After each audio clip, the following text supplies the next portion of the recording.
Akasema pea Rigiji. Nikapewa microphone. Nikajua basi. Hii mtu nimengoja siku mingi.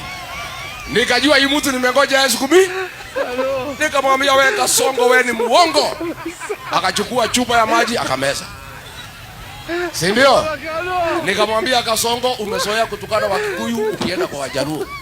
Usijaribu kutukana Wakikuyu. Watu wakapiga makofi, akachukua chupa nyingine 3 ya maji, akameza.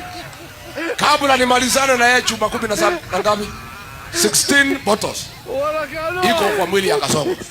Si ndio? Na anaogopa kwenda pale kujisaidia kwanza. Anaona akienda nitamlima zaidi. Kasongo angaishwe asiangaishwe. Na unajua pale kwetu hatutaki wasaliti. Pale kwetu.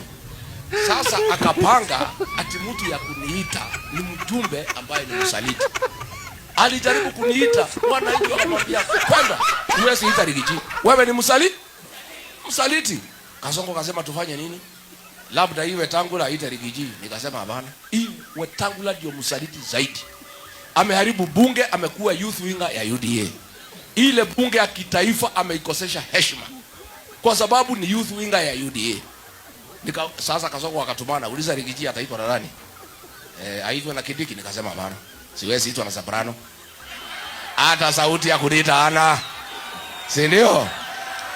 Ni fire si fire. Ni noma si noma. Ni Soprano si Soprano.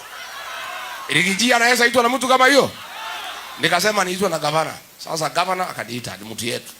Sasa mimi nikanyorosha huyo Kasongo. Sasa nyinyi tukubaliane. Mwaka ujao mimi niko kaa DJ nyinyi.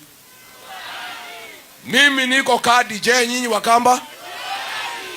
Tutembea na my cousin hapa. Tuende pamoja.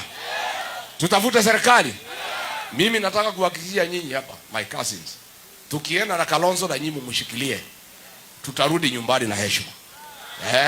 Hatuwezi rudi bure.